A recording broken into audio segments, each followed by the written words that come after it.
네, 예고해드린 대로 곽상준 매트릭스 투자자문 대표 모셨습니다. 어서 오세요. 네, 안녕하세요. 반갑습니다. 지금 주식 상황 어떻습니까? 지금 어제 4천 빠지고 한 상황. 네네네. 총론적으로. 예. 조금 한국도 그렇고 미국도 그렇고 지수가 계속 파죽지세로 오르다 보니까 예. 조금 뭐랄까 걱정하는 부분이 네. 좀 있고요. 네. 그리고 미국 같은 경우는 금리가 조금 예상대로 움직이지 않아서 네. 거기에 따라 흔들린 게 하나. 네. 또 하나는 IT 투자가 너무 지나치게 많다고 네. 생각을 하니까 그리고 과연 돈을 벌 수 있을까 하는 네. 의혹 네. 이런 것들이 이제 같이 AI 엮이면서 부분 특히 말씀하시는 거죠? 네, 맞습니다. 그게 엮이면서 예. 시장이 좀 빠졌고요. 근데 한국과 미국은 조금 상태가 다른데 예. 미국 아마 이제 내일과 앞으로 있을 반도체 메모리 업체들의 실적 발표에서 그게 극명하게 네. 드러날 거라고 봅니다. 예. 지금 메모리를 만드는 대표적인 세계 회사가 한국의 삼성전자 하이닉스, 미국의 마이크론이 예. 있어요. 이제 마이크론이 내일 실적 발표를 하는데 기대가 상당히 높습니다. 예. 근데 이 회사는 실적이 잘 나올 건데 네. 근데 3위 업체거든요. 예. 근데 2등 업체인 하이닉스나 1등 업체인 삼성전자에 비해서 예. 주가가 꽤 높습니다. 그래요. 예, 주당 가치가 예. 시가총액이 하이닉스하고 크게 다르지 않아요. 예. 그런데 3위 업체인데. 예, 3위 업체인데 근데 이익 규모는 예. 2배 이상 차이가 나요. 예. 그게 이제 미국 시장의 특성인 거죠. 네. 미국 시장이 워낙 거버넌스도 좋고 네. 투자자도 많고 네. 하니까 프리미엄을 받는 거예요. 예. 그렇긴 하지만 따지고 보면 모든 걸 다 따져봐도 한국 주식은 대체적으로 좀 저렴하다. 예. 아무리 그래도. 예. 그리고 미국은 조금 비싸다. 예. 이렇게는 정리해 볼 수 있을 것 같아요. 예. 자, 그러면 역시 또 오늘도 그 질문 안 드릴 수 없는데요. 지금 어떤 상태인가요? 우리 주식부터 보면. 한국 주식이요. 네. 오늘 같은 날은 지난 월요일 화요일 날 떨어지다가 반등에 성공을 했는데 오늘 반등은 조금 의미가 있는 게 기업들 실적에 대한 기대감으로 올랐습니다. 그래요. 예. 지수가 많이 올랐다고 비싸냐라고 물어본다면 저희는 지수 때문에 비싸고 싸다를 결정하는 게 아니라 그 회사가 벌어들이는 돈 대비 가격이 어떠냐예요. 그러니까 예를 들자면 동네에 무슨 풀빵집이 있다고 치면 동네 풀빵집이 1억 원짜리인데 1년에 한 3천만 원 벌어줘요. 그럼 그거 절대 비싼 게 아니죠. 그렇죠? 근데 1억 원짜리인데 1년에 300만 원밖에 못 벌어요. 그럼 되게 비싼 거거든요. 그렇죠. 그런 측면에서 따지면 한국은 기업들의 실적이 26년도 전망이 매우 높아요. 지금 시가총액이 한 3,500조쯤 되는데 내년도 영업이익 전망이 300조쯤 됩니다. 그러면 영업이익 대비 한 12배, 13배? 그러면 지수는 높지만 한국에서 가장 이익 대비 높았던 때는 14배가 좀 넘었었어요. 그러니까 그때보다도 그렇게 비싼 상황은 아니다라고 정리해볼 수 있죠. 그럼 맞물리는 얘기지만요. 내년 증시의 어떤 전반적인 전망은 어떻게 보십니까? 지금 12월 말인데. 지금 25년도를 관통했던 두 가지를 이야기하라면 하나는 정책이고요. 하나는 기업들의 실적입니다. 기업들의 실적은 뒤로 갈수록 굉장히 좋아져가지고 지수 상승을 이끌었고 정책은 이제 막 시작이 된 거예요. 그래서 저는 26년도 이렇게 생각합니다. 정책 효과는 계속 납니다. 왜 그러냐면 우리가 법 개정을 했잖아요. 법이 마지막 관철되는 거는 실행이 되고 판결이 되는 과정까지 거쳐야 되잖아요. 지금은 그냥 입법만 된 상황입니다. 그러니까 공표만 한 거예요. 쉽게 얘기하면은 앞으로 이곳에서 담배를 피지 마세요라고 그냥 붙였을 뿐이에요. 근데 실제로 사람들이 담배를 피는지 안 피는지 봐야 되고 담배를 피운 사람이 처벌을 받는지 여부도 봐야 됩니다. 그래서 그게 이제 극명하게 나타날 게 내년도 주주총회. 주주총회에서 이사가 갑자기 주주들의 의견에 의해서 바뀐다던가 이런 일이 벌어지면 상법 개정한 게 효과를 발휘하기 시작하는 겁니다. 그래서 그 정책 효과는 내년을 뿐만 아니라 내년 내후년까지 계속 지속될 것이다라고 생각을 하고요. 기업들의 실적 부분은 최소한 26년도 상반기까지는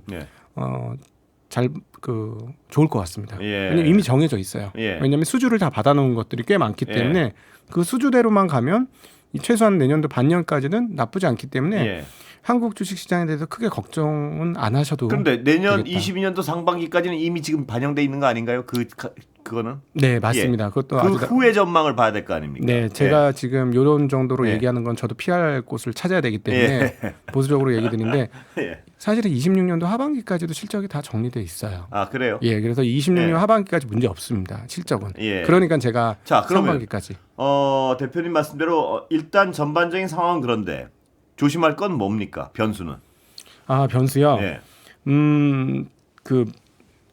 지금 뭐 이거는 이제 크게 불거지진 네. 않을 거라고 생각하는데 1번이 금리를 연속으로 올린다면 문제가 될 겁니다. 1번이. 예, 1번이 금리를 연속으로 올립니다. 예. 왜냐하면 지금도 이미 그것 때문에 많이 불안해했지 않습니까? 예, 근데 이제 그러지 않을 것 같아요. 1번은 정책을 하나 결정하는 데 있어서 매우 신중하고 느립니다. 예. 그 느리다는 건 어느 정도 느린 건가요?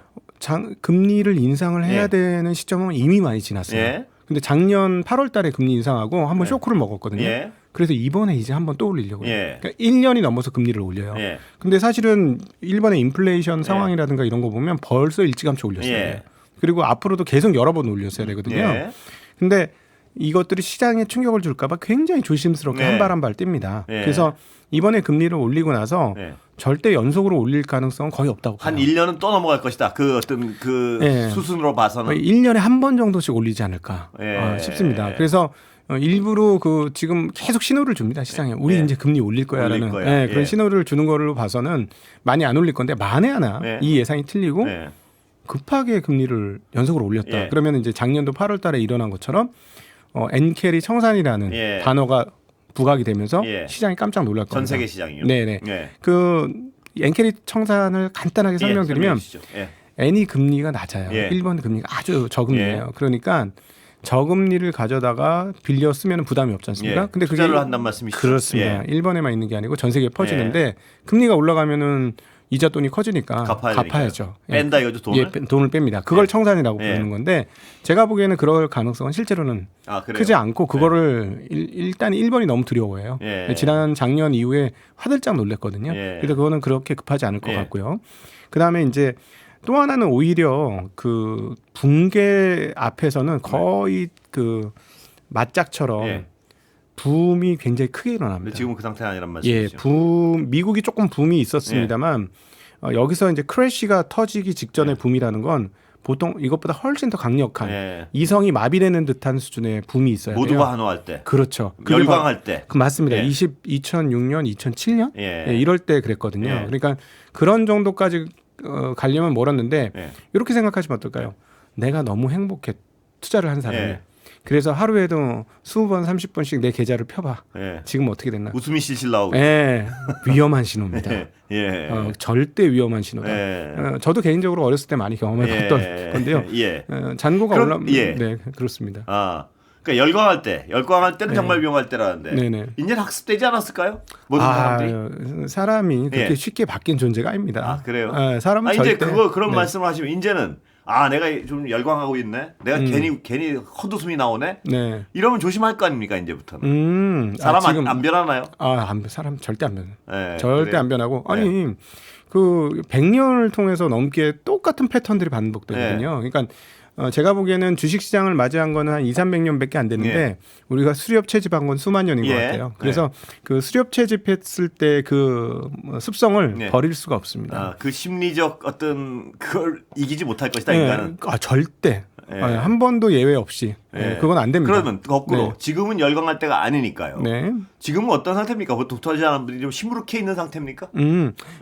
증시 격언에 회의 속에서 주식시장이 상승한다는 격언이 있어요. 계속 의심하거든요. 지금 이게 어디로 가나. 그렇죠. 다들 그 걱정을 합니다. 밑으로 가나 위로 가나. 그래서 그런데 이게 확신으로 변할 때가 있어요. 그래서 제가 이렇게 표현을 하죠.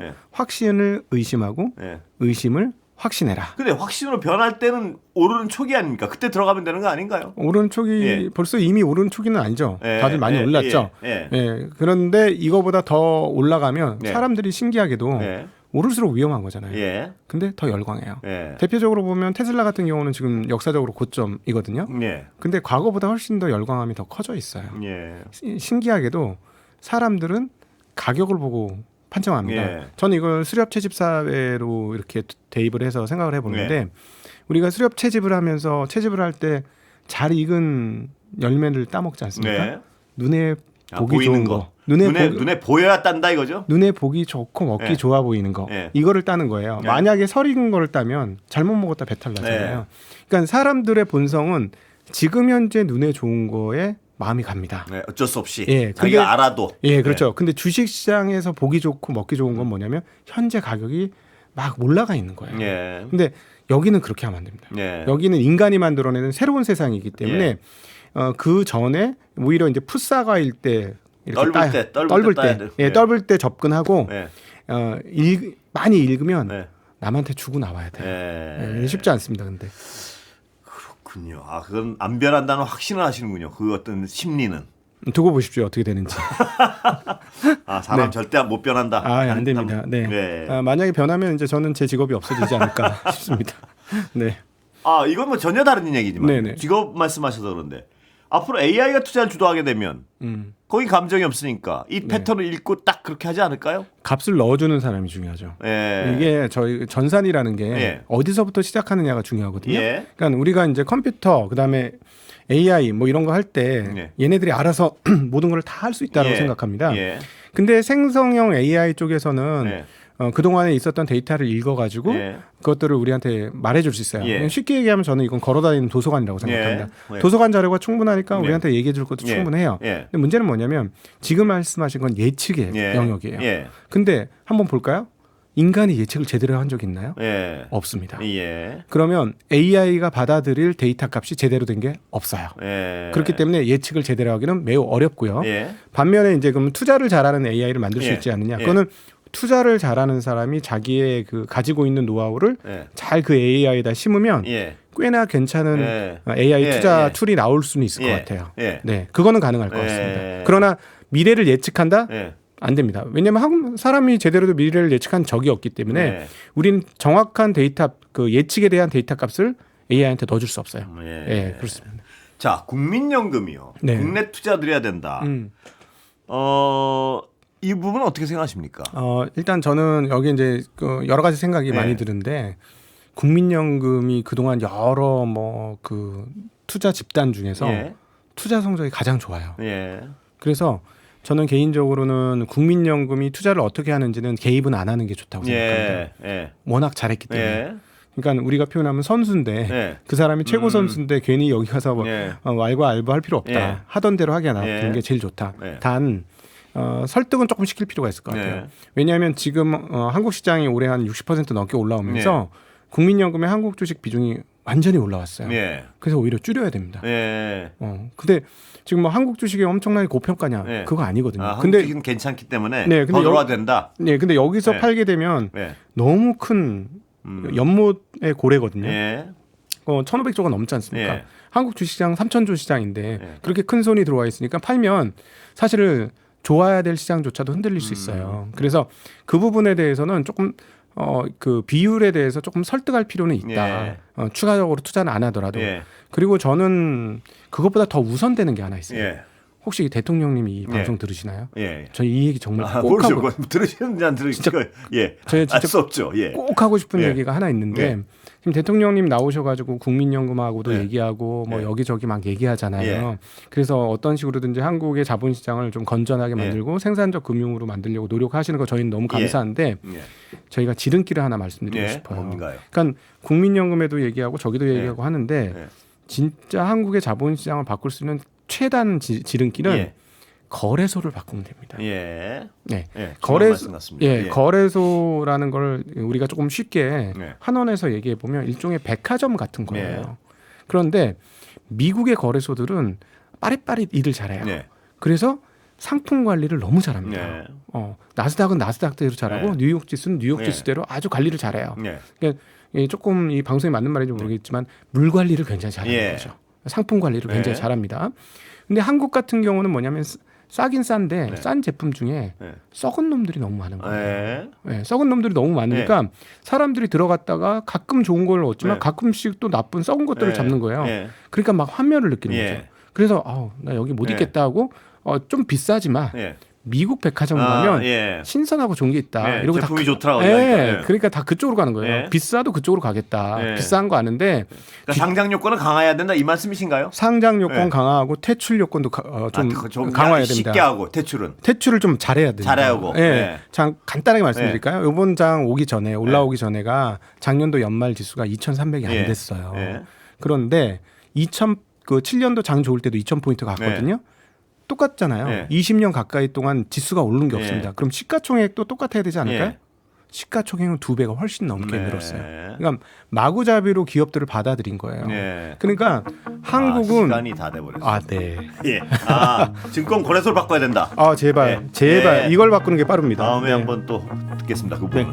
감사합니다. 네, 고맙습니다. 곽상준 매트릭스 투자자문 대표 모셨습니다.